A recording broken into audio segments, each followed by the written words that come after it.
could have just opened the blinds and had a bit of natural Well, light too. It could have. Could have, should have, would have. Whatever. Hello. We've got the thing at the end of May, don't we? Yes, our Yeah, whatever her name is. doctor something. We'll let you guys know about that. Hello. I'm podcasting by myself today. Yes, you are. Okay. Welcome to podcast land. Welcome to the pod. Mainly Murder with Meg and Mum. Oh, my pants just fell down. No, not just my pants. Excuse me. God almighty. No, I got the flared. The psychology of a serial killer. Yes, by the time this comes out, we will have already gone. But it was great. Yeah, she was great. She was worth $100. Yeah. Or was she? We'll let you know. So today we have a unsolved case. If you know anything, say something. What? Unsolved cases. Oh. Yeah. What? I didn't know what you were talking about. Thinking, what do you mean if you know something, say something? All right, I know fuck all, so I ain't going to say shit. See ya. So this today is the case of Melanie Ethier. So Melanie Nadia Ethier was born on Christmas Day in 1980 to her father. That's a shit birthday. Oh, wouldn't it be? It would. It'd be shit. Christmas. Absolutely shit. Anything late December, early January. As you got older, you'd get better presents because it'd be... Joint. Yeah, it'd be like, well, instead of buying you a birthday present and a Christmas present, we'll buy you something decent as one present. Because that's what we're planning to do with Jason, because he's the 1st of January. Yeah. So it's going to be... But as a just kid... It's like, shit. You don't get to celebrate your birthday. Yeah, it's all Christmas shit. So if you have a Christmas birthday... If you're born on around the 25th of December... Let us know how life you sucks. feel. So she was born to her father. And she was born to her father? Her father doesn't have a name. He's not How real. does her father not have a name? He's not involved. Like, well, it's probably still got a name. Her father and her mother, Celine. Oh, Mum's got a name. Good on her. She didn't have any relationship with her father, who was from Botswana. Oh. Celine and Melanie's father met when he went to the mining school in Haileybury. Sorry, can I just interrupt in a minute? Sure, you're good what at that. What the fuck is on the bottom of your socks? They're black. Dirt. The socks are pink. The socks are pink. The bottom of the socks are I had black. to go. I went outside before to get me because the iPad was in the car. Oh my God. That's disgusting. Thank you. Anyway. So Celine and Melanie's father had met when he went to the mining school in Haileybury. Haileybury. Hailey, Bury. Okay. Sometimes I pronounce things right. Probably pronounce it wrong, but anyway. So when Celine was pregnant, he ended up being sent to a different college, and then he went back to Africa. Sorry, can I interrupt again? Sure. Did you watch any of the Pope's funeral yesterday? No. Okay. Didn't he have an open casket? No. Oh, was it just a photo? Well, I didn't watch it. You can cut all this out because this is going to be totally irrelevant by the time you post it. But no, I was watching something, and as I finished, it said it had 9 minutes to go, and they literally... Did a countdown? No, it'd been up for an hour and a half or something. I presume they showed the mass and all this sort of stuff. But where they took him to be his final resting place, that's where I come in. The Channel 9 reporter was there or whatever, and they showed him being like they reversed up, put him on the thing. There was like 12 blokes that carried it because it's lead line. Apparently, he only had $100 to his name when he passed away. They can't have material shit. But his pay should have been whatever. He didn't take it. He could have lived in the house in the Vatican. He didn't want to. He lived in some other smaller. Well, that's the. I know it's the way they should be doing. Yeah, that's right. But yeah, when they said he only had $100, I'm thinking what? And then they went on and said how much money he. But did he have a ring that was worth like $500,000? I don't know about. I know they said something about the ring that it was going to be crushed smashed or something. Apparently it was like worth $500,000 or something. Oh, I didn't know that. The Pope, while traditionally receiving a salary, did not actually use it for personal expenses. Instead, the salary, which is reported to be $32,000 a month, is donated to the church. Mm. Yep. So that's why I had $100 dues. $100 in his wallet. Would the Pope have a wallet? Probably not. He wouldn't. We need one. He just gets driven around everywhere. Wouldn't need a license. Anyway. So her dad went back to Africa. She said that he didn't leave on bad terms, and they still talk to each other once in a while on the computer. Oh. Melanie, her mother, and her younger sister Jessie lived in New Liskeard, Ontario, or in Canada. At the time, Melanie was one of only 3 black girls in the community of New Liskeard, which had a population of 11,000 people in 1996. So in 1996. Great year. Great year. Are you waiting for me to comment, are you? Hang on. The ring. No, the ring's only worth between $2,000 and $2,500. Oh, only. Fucking engagement rings are worth more than that. Jesus Christ. Anyway, all right, where were we? Who are we dealing with? I can't remember what we're talking about. Oh my God, Melanie. Oh, bloody hell, as if you trust him. Melanie was one of only 3 black girls in the community of New Liskeard, which had a population of around 11,000 people in 1996. Right, and that's where you said 96 is a good year. Yes.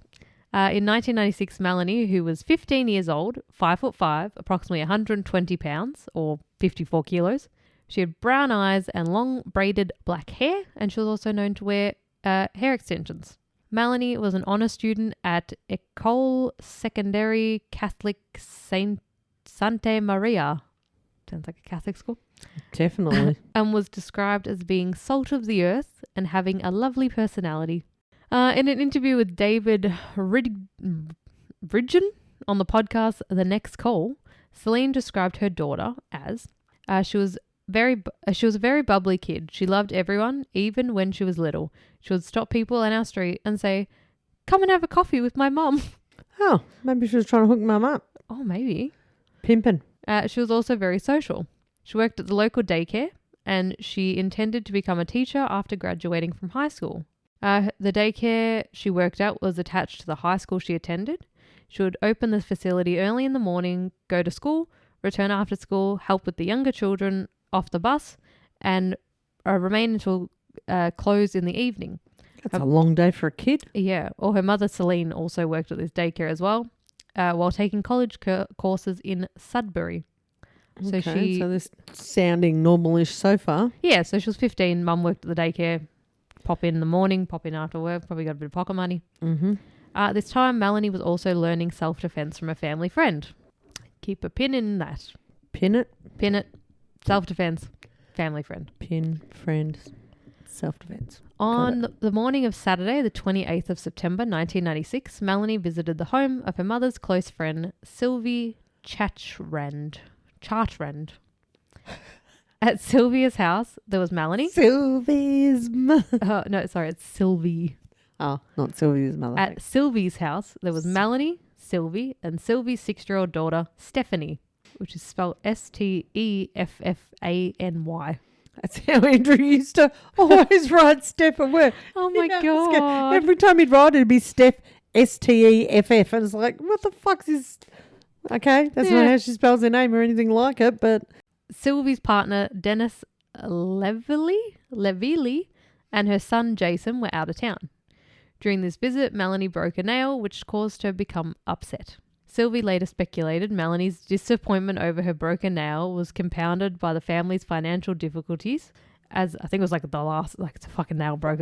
She snapped. I was going to say that was a big jump from broke me nail, my whole world's falling apart. I think that was like, you know, when that one little thing at the end of it, you're like, that's it. But you bump into a door, you're like, ah! Who sank the boat? Yep, fucking little mouse. By the family's financial difficulties, as their car was broken down and their phone service to their house had been cut off the previous day due to unpaid bills. Melanie left the home and travelled downtown, by chance running into her best friend at a bus stop outside the New Liskeard Public Library.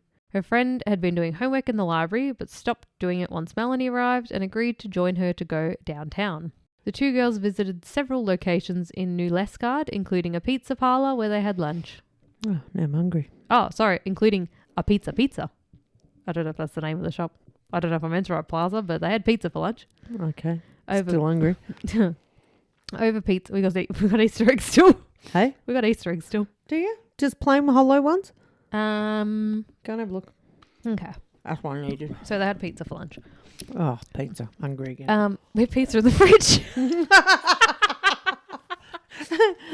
That's unusual. Normally you leave it on the bench for 2 days. No, we put it on in the fridge. What kind? Meat lovers. Oh, fucking hell. Later. Over pizza, Melanie floated the idea of becoming a teacher and volunteering in Botswana, the country where her father was from. Ah. Melanie went to a dollar store to buy candles, frosted candy hearts, and a new cake pan to make a cake for her grandmother's birthday, which was going to be celebrated the next day before their grandparents went out of town. The pair also visited a house in nearby Diamond, D-Y-M-O-N-D, to collect money from someone Melanie had babysat for.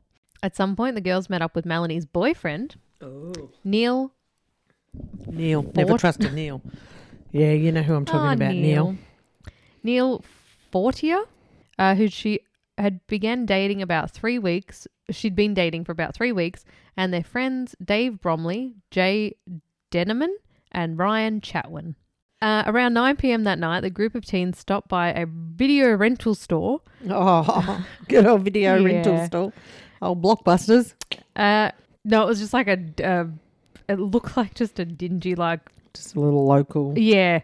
To rent the movie Sudden Death. Oh. At 10 p.m, the group arrived at Melanie's home to watch the movie, but Selena told Melanie that her room was too dirty to have guests to come over. As the group left, Melanie's mother had a weird feeling that overcame her, and she opened the door and watched her daughter and friends walk off down the street. The teens attempted to watch the movie at Dave's then girlfriend Samya's house, who was unable to host them as her family was preparing for a move, but joined them briefly as they walked to another house. Samya left the group when they reached the Armstrong Street Bridge. At that point, she returned home. The group ended up at Pine Avenue, where Ryan lived. Ryan's parents were home in their upstairs bedroom. According to everyone inside the house that night, the teens watched the movie quietly in the basement while Ryan's parents were upstairs asleep and consumed no alcohol or drugs that evening. Uh-huh. Why'd they have to say that? Just to clarify that no one was drinking and like it wasn't a party. Yeah, sure. Before the movie finished, Jay left the house at around 12:30 a.m. to 1 a.m. and returned to his home. Melanie's female friend also left at this time in order for her to catch a ride to Haileybury. While leaving the house, she encountered a suspicious vehicle which slowly approached her as she crossed through an intersection as if assessing her. The girl was so unnerved by this incident that she ran from the scene to the next intersection by Armstrong Street Bridge, which was better lit. Oh, really? You have to go with a crunchy? Hey? You have to go with a crunchy? Tell us your favorites, Chocolate. Morrow. We know yours. I thought you were talking to me. No. I'm the only one in the room. Who are you talking to? The people that listen to this. Okay. The vehicle she encountered has been described as a white or light-coloured Chevrolet Monte Carlo or similar two-door model with signs of being in poor condition. This episode's making me really hungry. First fuck? you did pizza, then you talking about Monte Monte Carlo. Go. A two-door model with signs of being in poor condition, including a grey patch on the right side, which was likely hiding a hole or other damage. The witness believes the occupants were 2 teenage boys or young men, but that she can't remember ever seeing the car again. She followed the same route that Melanie is thought to have taken to Melanie's home, where Melanie's grandparents were waiting to take her home. So she must have lived near the grandparents, so they took her home. Mm-hmm. She arrived at the Ethier residence shortly before 1 a.m. At the time Melanie's friend left, there were only 3 people in the Chatwin home: Melanie, Neil, and Ryan. The last confirmed sighting of Melanie was around 1:30 to 2 a.m. on Sunday, September 29th, 1996, when she left her friend's home and began making the 1-kilometre walk to her house on foot.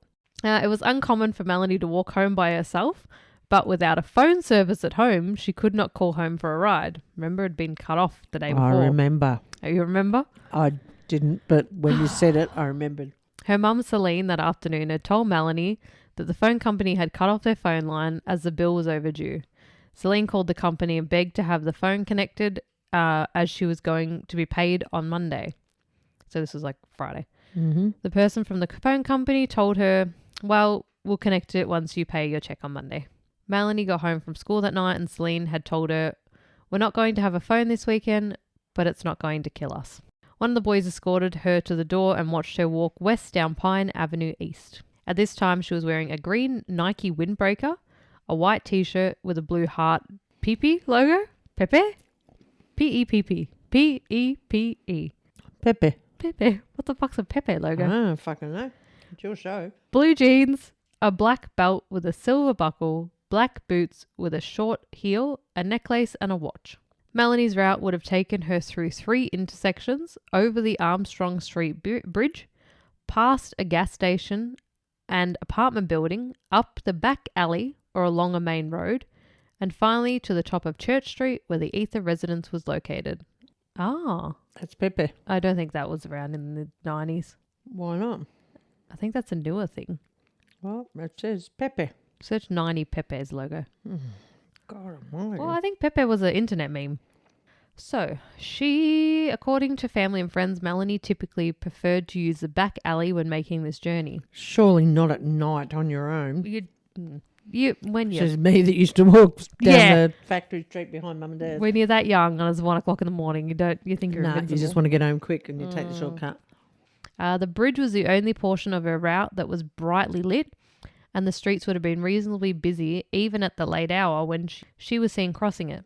After the bridge, the last stretch of her walk home involved a poorly lit back road where the video rental store she had visited earlier in the day was located. Celine became aware of her daughter's absence the next morning when Melanie's alarm woke her at 6 or 7:30, and she discovered her daughter was not in her bedroom. Uh-oh. As it was uncharacteristic of Melanie to spend the night at her friend's house, Celine... Oh, sorry. Well, she couldn't have rung you and told you. As it was not uncharacteristic of Melanie to spend the night at her friend's house, Celine went back to bed and did not wake up again till 8 or 9 a.m. Oh, shit. Melanie's grandparents arrived at the house at 10 a.m. to celebrate her grandmother's birthday, at which point Melanie was supposed to have finished preparing the cake she had brought the materials for the day before. She wasn't building the fucking thing. Shouldn't have been ingredients for. Material sounds like she was going to get a hammer and nail and build a fucking cake. Maybe she didn't like her grandmother. Maybe. Here, Nan, here's a nail. Chew on that, bitch. Celine and her father drove from Tim Hortons. Coffee. Yes. To purchase a cake. Apparently it's really thick and black. I'm not a coffee drinker, but they're everywhere. Oh. Yeah, I've watched a YouTube chick that's in Canada and she has Tim Hortons. Yep. To purchase a cake and called around in hopes of reaching Melanie, where she learned her daughter had left the Chatwin residence just after 1:30 a.m. to head home. Your fucking stomach would just be like... Bleh. Oh, yeah, it would have dropped for sure. Melanie also did not appear at her daycare job as scheduled, prompting her mother to phone the New Liskeard police service at around 1 p.m. to report Melanie as missing. The search for Melanie began the afternoon of Sunday, the 29th of September, 1996 at 2:30 p.m. New Liskeard police dispatch officers to the... What? What? Are we laughing? No, I was burping. I was burping so you could get it. So I actually became a lady. I put my hand over my mouth. Yeah. You had a quarterly resolution. Do you remember what they were? What? You had a quarterly resolution. You're going to be less judgy and you're going to swear less. That was a few episodes ago. You said them. Well, fuck that up. You can blame your grandmother for that. The judgy bit is her. And the swear, I don't know where that come from because Nan and Pa aren't real big swearers, but goddamn their kids are. Yes. And their grandkids. And probably their great-grandkids. Probably. So, New Liskeard police dispatched officers to the Ethier residence and began a search of the area around the Armstrong Street Bridge and along the banks of the Wabi River within hours of her being reported missing. Local police requested assistance from the Ontario Provincial Police, or the OPP. That would have been easy. easier. You know me, OPP. On Monday, the 30th of September, a helicopter from Sudbury, a police dog team from North Bay, and a search and rescue dog from the Office of the Fire Marshal of Ontario were dispatched to expand the search area around Pine Avenue. More than a dozen police officers and volunteer firefighters canvassed the area where Melanie had been last sighted, and police forces across Ontario were alerted to the disappearance. Although the authorities conducted a door-to-door canvass, no homes in the area were searched. Police stated that they checked all surveillance videos taken along Melanie's route the night she vanished, as well as the visitor's log in the Wheel Inn Motel near Pine Avenue. I feel like should be contributing, but it's like there's nowhere to jump in. There's no smart-ass comment to make. All the friends who were with Melanie on the night of her disappearance were also questioned by police. The weekend of the 5th and 6th of October, 1 week after Melanie's disappearance, the 424 Transport and Rescue Squadron performed training exercises in the area and also participated in the search. So it's like a lot of fucking... people looking for her. Dogs, people. On Tuesday, the 8th of October, an underwater search and rescue team began a 3-day search of the Wabi River. Melanie's case was listed with Crime Stoppers, and the public was implored to phone in tips which could help investigators locate her. There was an exotic dancer in Notre Dame du Nord who bore a strong resemblance to Melanie and was occasionally spotted by witnesses and mistakenly reported to the police. That's fucking suck. The mother's like, no, that's a fucking dancer. It's not my daughter. Unfortunately, search teams were unable to find any sign indicating where Melanie had disappeared from or where she was taken. Jesus Christ. OPP statements to the media made it clear detectives believed she had no reason to leave the community and suspected foul play. Shortly after her disappearance, missing person posters and billboards with Melanie's picture were up in New Liskeard and surrounding communities. Some of these remain in place as of 2020 and others has since been replaced. I don't know if they're still there. It was 2020. One particular well-known billboard outside Latchford pairs a photo of Melanie with the question, "You know what happened to me, so why don't you help?" Wow. They went, that's hard. That's a strong image, isn't it? Yeah. If you drove past and went, oh, fuck. I do. I saw her. I killed her. I should tell someone. No, I won't.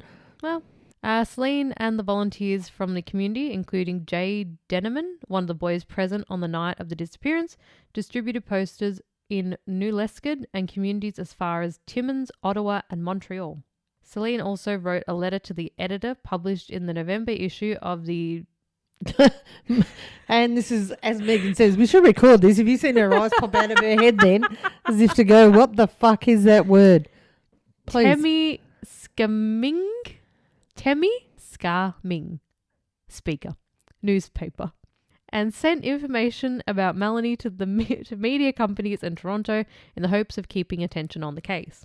Child Find, a national charity dedicated to finding missing children and supporting their families, had begun circulating information about Melanie and her disappearance across Canada by December 1996. 2 officers assigned to work the case full-time, New Liskeard Police Sergeant Dwight Thib and OPP Detective Constable Bill Deverell, began re-interviewing witnesses in early 1997 in order to exhaust all possible leads in the case. So they're working... Well, it's still going. You it hear happened other in September, so... Yeah. And normally aren't the first 48 hours critical. Important. Dun, dun, dun. The task force dedicated to searching for Melanie was formally disbanded in 1998, but both Dwight Thib and Bill Deverell would continue to work on the case when new leads appeared. Bill Deverell later said that he remained on the case up until the day of his retirement in December 2020. Start again, please. December 2002. 2002. 2002. Over the course of their investigation, the 2 officers interrogated hundreds of suspects and persons of interest. The OPP conducted another search for Melanie on the 26th of April 1999, focusing on the Dawson Point area to the east of New Liskeard, which had been previously not investigated. Oh. In 2010, an eyewitness account of Melanie crossing the Armstrong Bridge was made public, and more details of the sighting were released in 2021. Jeez. Why That's the fuck like 5 would it take years so later. long? 2021. What year was it? 96? It happened in 96. Oh, I was thinking of 2000. Okay, yeah, wow. And there's still... A witness account from 2010 was made public in 2021. Wow. Why? Like, if there's nothing coming in, why are we keeping it close to the chest, guys? Come on. It's a secret. According to the witness, she and her husband were driving across the bridge when both spotted a teenage black girl walking south on the eastern sidewalk. The night was clear and they saw no other vehicles or other pedestrians on the bridge. After the time of this sighting, the girl was closer to the north end of the bridge. The witness commented that the girl seemed too young to be alone at night but was walking unbothered at a normal pace, while her husband remarked that he was not aware there was any black girls in New Liskeard. Oh, this is very racist of him. It's a bit well, there's only 3. Like, you might not have... There's 11,000 people there, but still racist. But, yeah. I don't think there's any black people live around here. There might. They did not report their account to police until 1997 or 1998 when they saw Melanie's photo. Probably the billboard. That would have got them. Yeah. The tip was not properly logged into the police records and would not be investigated until the 2000s when the witness approached Celine directly, at which point police were urged to revisit the sighting. Police said that they were not made aware of the witness account until 2008. God almighty. Too bad if it was a main... Yeah, I saw this guy. I know his name. Yeah, exactly. A second witness came forward in 2008 or 2009 to state that they had seen Melanie on Armstrong Street Bridge that night. As they were being driven home by their friend, the witness spotted a girl near the midway point of the bridge at around 1:45 or 1:50 a.m. From her backseat view, the witness saw the girl walking on the bridge's western sidewalk when a car pulled over and 2 young men exited the vehicle. The boys then proceeded to corner the girl and coerce her into entering the vehicle before speeding off. Someone saw all this and waited 2 years to tell anybody. Wait until 2008. Oh, so this you is said the second 2 years. one. Oh, No. This was the next one. Yeah. So they waited nearly 10 years Yeah. to say they saw 2 blokes. Oh, good on them. Good job. Fuckwits. The witness recalled the vehicle being a small blue or light-coloured sedan, but could not remember what the girl she Is saw this what I looked pinned like. earlier with the tint in No. it? No, okay. I can't remember what I had to pin. Self-defense Oh, by okay. a family friend. All right. Another witness who lived on Rebecca Street, just off of Pine Avenue, took her story to the police in 2019. Oh, for Christ's sake. What the fuck is wrong with people? The witness said that around 1:45 a.m. on the 29th of September 1996, she was doing schoolwork in her room when she heard a girl screaming. Why the fuck wouldn't you say anything then? Exactly. Oh. They should have charged her with interfering in a police investigation. Obstruction of justice. That's the word. Although she initially ignored the outburst, she heard more screaming about 45 seconds later and became frightened. After checking that her front door was locked, the witness snuck to her window and saw 3 silhouettes of people running down the street. Running. 3 silhouettes of people running down the street towards Pine Avenue, but no vehicles or headlights. The police investigation into Melanie Ethier's disappearance has remained active since 1996. All because of fuckwits that didn't say Yeah. anything when it first happened. How could See you hear something, you say screaming? something. You lock your door. Mm. Don't ring the police. You were studying. Don't tell your parents. Get them to ring the fucking police. Yeah. What the hell? It's ridiculous. If you're listening, ring in and explain yourself. Yeah. Yeah. The province of Ontario currently offers a $50,000 reward for information that leads to an arrest or conviction of those responsible for Melanie's disappearance. All of the OPP's information about the case has been uploaded to PowerCase, a newly implemented major case management system, which alerts Did you go and have a look on that? If I could log into a detective system, I thought it was a general... No, it's like their internal, I think. I thought it was like an app. No. Power case. Go and have a look at That'd be great. case. Which alerts detectives to similar details in other investigations and could tie Melanie's disappearance to a wider crime spree. Mm-hmm. So it must be like a interjoining software. What's the word I'm looking for? Program? Yeah, that'll do. Tips generated by the system have led to several digs in the Temiskaming area. Oh, I put it phonetically there, but not on the first one. Area, which have failed to uncover Melanie's remains. In 2010, the OPP stated having received over 700 tips from 500 witnesses relevant to the Ethier case, as well as having over 300 persons of interest. In 2020, they were receiving on average 2 to 3 tips per month about the case. The OPP has also gone on record to say they follow up on tips offered to them by psychics, though in 2021, after a certain point, you just got to start accepting everything. You'd be like, all right, yeah, she spoke to you. Where is she? Though in 2021, Detective Inspector Rob Matthews said a particular psychic who frequently posts to YouTube claiming to be in contact with Melanie's spirit has created nothing but issues for the investigators. Suggestions about what happened to Melanie are mostly speculative. So to this date, they haven't found her? Nope. Shit. As of this recording. Well, same difference. As almost no evidence is known to the public, the OPP has disclosed very little information in hopes of preserving the integrity of their investigation. Surely after nearly fucking 30 years, just what do you got to lose?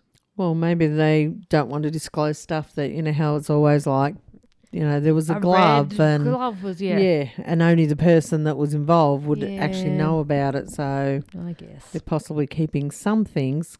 The theory favoured by the OPP is that Melanie was driven away from the search area by a car on the night of her disappearance, either abducted by a stranger who lured her into the vehicle, lured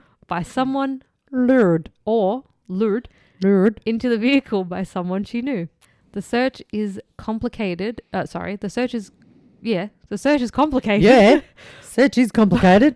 By the Trans-Canada Highway, which passes by the community and makes the possibility of a random assault by someone from outside the community more likely. The suggestion that Melanie was taken by her estranged father has been dismissed by the OPP, who have eliminated him as a suspect.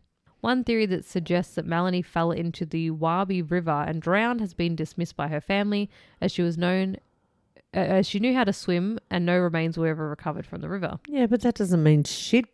If she fell in, hit her head, she's not going to swim when she's fucking unconscious, and she could just floated down the river and just kept going. Well, they did a 3-day search. A location identified as possible places of interest in the investigation were a cemetery in North Cobalt, where a handmade headstone inscribed "Rest in Peace, Melanie Ethier" was found. Celine considers the North Cobalt Cemetery to be the most likely spot where Melanie's body could be buried, as one of the suspects, Dennis Lavelli, once worked for the cemetery and was very familiar with the surrounding area. Do you remember who Dennis is? No. Of course not. Dennis, as you might remember, was the partner of Sylvie, who was Melanie's mum's best friend. Okay. In 1996, Dennis was between 5'8" and 5'9", weighed about 280 pounds, or 130 kilos, and in 1996 alternated between driving a white or grey pickup truck and his mother's small grey four-door car. According to what Dennis told his partner in life, he had been sexually abused by various young men, including babysitters, when he was a child. He was also physically abused by his parents, who were both heavy drinkers and negligent towards Dennis and his siblings, and would leave him to care for them. Dennis had been injured in a head-on collision on the 17th of June 1990, and when his vehicle was struck by a young woman driving while intoxicated. He suffered damage to his back, legs, and toes. Toes? Oh, glad they mentioned the toes. They don't get in many police reports, do they? No, not the toes. Back, legs, and unless they're toes. Cut off. Unless what? They're cut off. Oh, okay. And as a result of the accident, required dynamic compression plates and a back brace to walk, though he did so with difficulty and continued to lose mobility over time. So how could it have been him? That was 1990. She was killed in 96. Or taken, whatever. Doesn't sound like he'd be capable of it. Well, he didn't have a lot going for him. He could barely and don't forget his toes. Don't forget the toes. Although he would be awarded $600,000 in a 1993 civil suit, Dennis would continue to live with chronic pain and was put on a variety of pain medications, including Oxycontin, before turning to other substances like cocaine, cannabis, and Percocet to deal with the pain. You got to do what you got to do. He just a light of coke a day keeps the back pain away. You bet it did. Wasn't feeling any pain. Yeah. On the weekend of Melanie's disappearance, Dennis and his stepson Jason had told his partner they were going out of town for fishing with Dennis's brother Andre and Jason's friend Joel. Dennis later said that this had been a lie and that they had attended a motocross competition in North Bay that Saturday where Andre was a motocross racer. This alibi was later corroborated by Jason in a 2021... So then why lie and say you're going fucking fishing or whatever?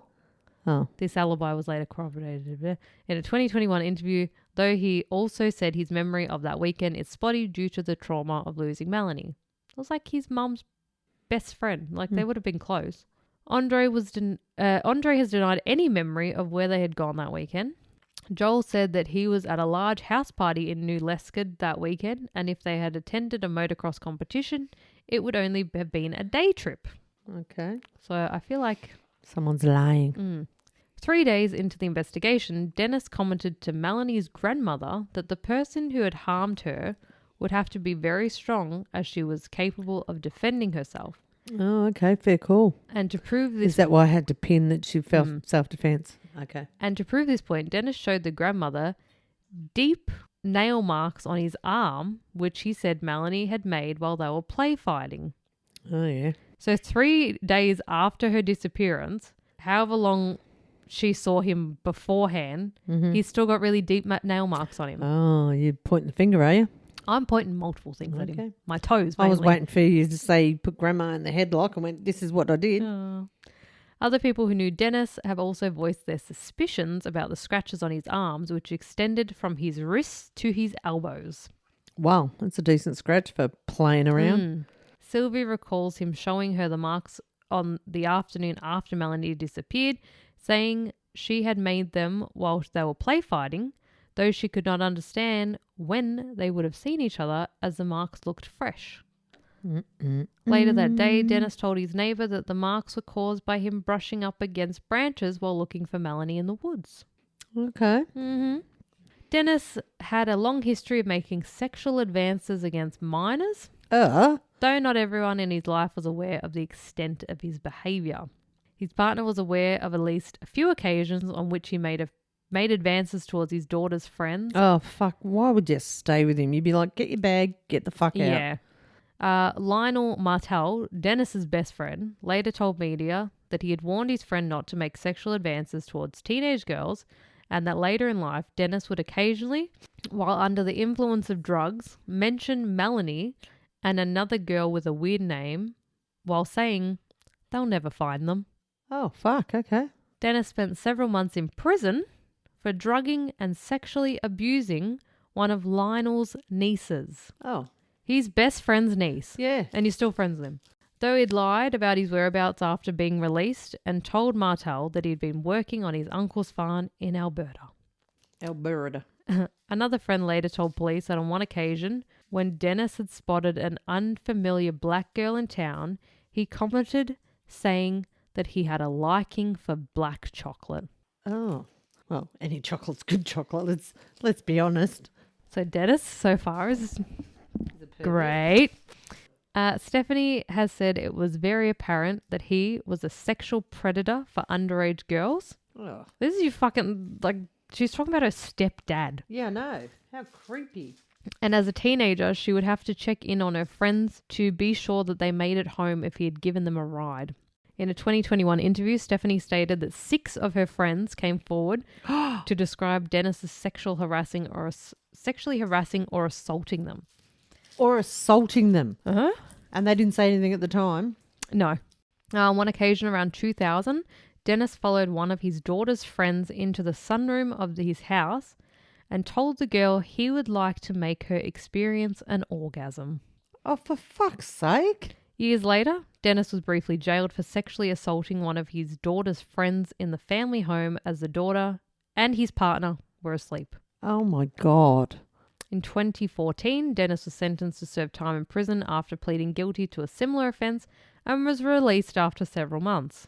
On multiple occasions, Dennis lured teenage girls into a hotel room, often by telling them or their families that he needed a babysitter for a fictional child. Jesus Christ. Around 10 years after Melanie disappeared, Dennis lured her younger sister Jessie with a similar trick. Dennis's father had recently died and he offered Jessie work cleaning his mother's house that afternoon, but instead drove her to a hotel on the outskirts of New Liskeard and coaxed her inside. Dennis locked the door and consumed a significant amount of cocaine while stripping naked and making sexual comments towards Jessie. Dennis alternated between sitting on the bed and in the room's hot tub for 4 hours as Jessie pretended to text on her phone to avoid his advances. Why didn't she just fucking leave? He locked the door. I don't know if it was like I don't know. Jessie had planned to meet her boyfriend at around 2:45 that day and finally convinced Dennis to let her leave around this deadline. So she just sat in the room playing with the phone while he was playing with himself on the bed and in the bath. High on cocaine. Fucking idiot. She completely Him, cut. not her. Yeah. She completely cut times with him and the Chartrand family after this incident, which convinced her that he could have had a role in her sister's disappearance. In 2012, Dennis arranged for a teenage girl to babysit his granddaughter, which she found to be a lie when she arrived at his hotel room, and Dennis began making sexual advances. The girl later How old would be fucking Dennis at this point? I don't know. He's no springy. No. The girl later pressed charges, and he was eventually sentenced to serve time in prison for the offence. While in prison, Dennis was visited by Celine, who directly asked him about his involvement in her daughter's case, but he said he could never hurt Melanie and suggested Robert Goulet had murdered her. In April 1996... Shit time of the year. You're a bitch. 17-year-old Robert Goulet and his half-brother Michael Lafreniere attacked 47-year-old Louis Gauthier. The boy's uncle, Gregory Crick, helped them plan the attack. Oh. During this research, family. I misread something, and I thought that him and his half-brother were fucking each other. Oh, my God. The way that it read, it was like Jay's cousin when he was telling us a story. Whole time, I thought he was talking about a horse. Yeah, you said this before. And then all of a sudden, he's like, oh, yeah, then I fucked her in the paddock. I'm like, huh? And no one else had a reaction. I was like, why is no one reacting the way that I'm reacting? Because they know he said he just fucked the horse. They've obviously heard the story before. Yeah, the old horse fucking I'm story. looking at Jay and he's got nothing. I'm like, is this normal that your cousin fucks horses? Like, no, I just misread the situation. I misheard. Did you what? Didn't Jesus fuck a horse. Christ. So the two half brothers attacked a man. Their uncle helps them plan it. Greg. On the horse you rode in on. Oh, a poor horse. Greg suspected Robert was drawing unwanted attention to their family and that he had informed the police of their involvement in Lewis's murder. So he thought his nephew was part of it. No, he thought his nephew was drawing attention to his sorry. him and the. So on the 6th, probably should listen when you speak, shouldn't I? Yeah, no, that was a bit confusing though. Okay. So on the 6th or 8th of November, Robert went missing. Oh dear. Got rid of him so he stopped causing trouble. His body was found in a Hilliarton gravel pit in April 1998 and was ultimately determined to have been stabbed by either Michael or Greg. Yep. Saw that coming. A teenage girl who was incarcerated in a juvenile detention facility with Michael in 1998 said that he confessed to murdering Melanie, but he has since denied any involvement. According to police... Hang on, a male prisoner confessed to a female prisoner. Maybe they have like bit of a unisex jail, was it? Like a pen pal situation. Oh, maybe a sports day. A fucking sports day. Okay, boys against girls. They get Xboxes and shit in juvie, don't they? Remember they're talking on fucking Minecraft or some shit. Okay. Let's at the swimming carnival. All right, so they're at the swimming carnival. They've exchanged stories. Yep, all right. Well, he's denied it. Yeah, because he wasn't there. He was in a male prison somewhere. According to police, Michael attended a... Yell at me. According to police, Michael attended a party in October or early November 1996 where he had allegedly admitted to disposing of a body by putting it through a wood chipper. Oh. In 1996, because a wood chipper could if a wood chipper should. Robert and his half-brother Michael publicly accosted two black girls with racial slurs and threatened to shoot them. Oh, that was nice of him. One of the targeted individuals, known in the media only as Sarah, was often said to look very similar to Melanie, to the point where they were often confused for each other by locals and even their own relatives. Sarah occasionally purchased drugs from the brothers. Oh, okay. On the Friday, the 27th of September 1996, Sarah told a friend that she owed money to a local drug dealer and was afraid for her life. So you think there was a mix-up? Possibly. Telling the confidant not to be surprised if she went missing over the weekend. Melanie and Sarah were familiar with each other and with the only other black girl in town. So this is the three girls. Yeah. It's just those three. Yeah. And two of them look alike. One's owes money, but the other one ended up dead. Yeah. Okay. In a 2020 interview, the third person in this group rejected the notion that Melanie was the target of a spontaneous, racially motivated hate crime and stated that she did not believe the attack was random. Dave Bromley, a friend of Melanie's, who was there at the night, does not agree that she resembled the other girl in the area and does not believe it was a mistaken identity that led to her being targeted. Another theory was that a drunk driver may have killed Melanie. Witnesses who were in the bar docks. Oh, the bar docks. Dock was the name of the bar. But obviously. That night have submitted tips to investigators stating that they saw an intoxicated patron leave the bar early in order to reach a bar across the provincial border before last call, and that one of these drivers may have struck Melanie with their car. So I think like on one side of the border they closed at like 1 a.m. On the other side it was 2 a.m. So we went over to have another hour of drinking. Yep. The tipster said that the person responsible was driving with a suspended license and had only recently been let out of jail, and in a panic loaded Melanie's body into their trunk and buried her at Dawson's Point. Another police As long as it wasn't at Dawson's Creek, that would have really fucked the show up. Another police investigated the site and no remains were found. Dave Bromley said that he believed the drunk driver theory was plausible, but that it did not make sense for someone exiting the bar to stalk and assault her, as the area between docks and the bridge was too well lit and patrolled by police. Oh, okay. Along with this, Melanie would have been walking near the bars in the area that would have been closing at around the time she was walking home, putting her on the street at the same time as the bar's inebriated patrons. There were also 3 weddings and a possible small party going on Pine Avenue. Not the funeral? Okay. No. And someone who had been drinking at a get-together or was from out of town may have come across Melanie and seized on the opportunity to assault her. So bars are closing, there was parties, there was people, there was a lot weddings, of people. There was funeral, there was everything going on. Yes. Melanie also would have had to walk past 2 petrol stations, which would have been open at the time. So possibly someone at a petrol station. And the 5th theory is... Megan disagrees with the 5th theory, obviously. I don't know. Aliens? It's a possibility. It's a UFO abduction. Yep. The 5th theory is that a white supremacist group attacked Melanie. As we mentioned, Melanie was only one of 3 black teenage girls in the town at this time. One of Melanie's friends that was with her on the night she disappeared described New Liskeard as a discriminatory old hick town and recalled instances of homophobic harassment against the local teenagers from around the time of the disappearance. Melanie's younger sister, Jessie, describes having to change schools often to get away from racist abuse before finally switching to homeschooling, and has since moved to South Ontario to avoid having to raise her own children in such an environment. Early in the investigation, much of the public suspicion fell on the male friends who were left at the home with Melanie.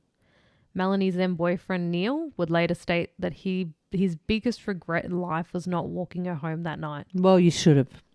We did know that was going to happen. She could have done 100 times before. But who would be... Yeah, I know. But who'd let someone walk at 1 o'clock in the morning? Oh, yeah, all right, off you go. Walking a K at 1 in the morning. No. In the 90s. Don't care. I grew up in the fucking 90s. I told you, I used to walk through the fucking park. But I used to walk stupid. Down Milliara Road from Milliara Mall to Centreway by myself at 1 a.m. See? Stupid. But you think you're invincible when you're 16 and a little buzz. Yeah. Fucking dumb. Celine? That wasn't in the 90s. You were born in the 90s, you fuckwit. Thank you. That was in the 20... Yeah, like exactly. 2012? Yeah, exactly. So Celine, shut up. Melanie's mother, has reported stating that she does not blame the Chatwin family or Melanie's friends for her daughter's disappearance and does not suspect they were involved. None of the teenagers present at the Chatwin residence on the night of Melanie's disappearance are still considered suspects by police. So they've all been cleared. Yeah. For now. On the 2nd of October, 1996, 3 days after Melanie's disappearance, a special prayer service was held at the New Liskeard Church of St. John the Evangelist, and a second was held shortly afterwards at Parisi Sante Croix. Yep. Name of the Father and the Son. Mm-hmm. On the 18th of November 1996, a vigil of about a dozen people led by Celine decorated a tree near the intersection of the Armstrong Creek and Whitewood Avenue in downtown New Liskeard, just south of the bridge where Melanie was last sighted. Another vigil was held on the 9th of December and was attended by roughly 60 people. Wow. Celine later stated, "My house felt like a big funeral for the first 2 weeks because I had people dropping off food, flowers, gifts. I had a lot of contact with the police and they really kept me up to date.